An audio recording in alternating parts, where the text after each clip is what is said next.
அடர்ந்த பசுமை காடு. அங்கிருந்த ஒவ்வொரு மரத்திலும் பறவைகள் பாடிக்கொண்டிருந்தன. அந்த காட்டில் ஒரு ஓநாய் தன் குட்டிகளுடன் ஒரு குகையில் வசித்துக் கொண்டிருந்தது. அது நல்ல அம்மா.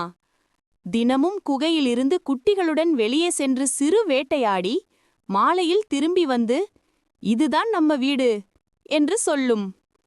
ஆனால் ஒரு நாள் அந்த காட்டுக்குள் புதிதாக வந்தது யார் தெரியுமா? கரும்புலி, டைகர் பிளாக். அது பெரியது, வலிமையானது, முகத்தில் ஒரு மிரட்டல். கேட். அது வந்ததும் மற்ற மிருகங்கள் எல்லாம் பயந்து மறைந்தன. கரும்புலி, இந்த காட்டில் நான் தான் ராஜா என்று கர்ஜித்தது. அது தங்க ஒரு நல்ல குகையை தேடிக்கொண்டிருந்தது. அப்போதே ஓநாய் வசிக்கும் குகையை கண்டது. வாவ், இதுதான் நம்ம வீடு என்று சொல்லி அந்த குகைக்குள் நுழைந்தது. மாலையில் ஓநாய் தன் குட்டிகளுடன் திரும்பி வந்தபோது குகை வாசலிலேயே ஒரு அந்நிய வாசனை. பா. அது நாசியால் மணந்ததும் யாரோ என் வீட்டுக்குள் என்று உணர்ந்தது. குட்டிகளை புதருக்குள் ஒளிக்க செய்து மெதுவாக உள்ளே போய் பார்த்தது. அங்கே கரும்புலி சுகமாய் தூங்கிக் கொண்டிருந்தது. ஓநாயின் இதயம் தக் தக் என்று துடித்தது.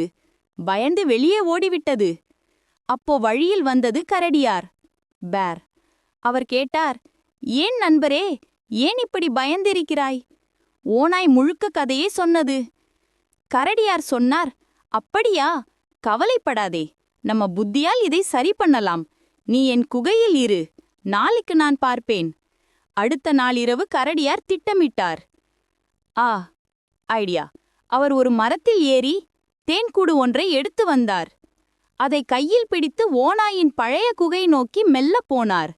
அந்த நேரம் கரும்புலி உறங்கிக் கொண்டிருந்தது. கரடியார் மெல்ல அந்த தேன்கூட்டை குகை வாசலிலே வைத்தார்.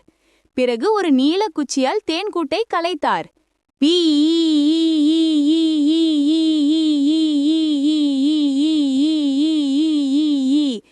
1000 தேனீக்கள் கோபத்தில் பறந்து வெளியே வந்தன.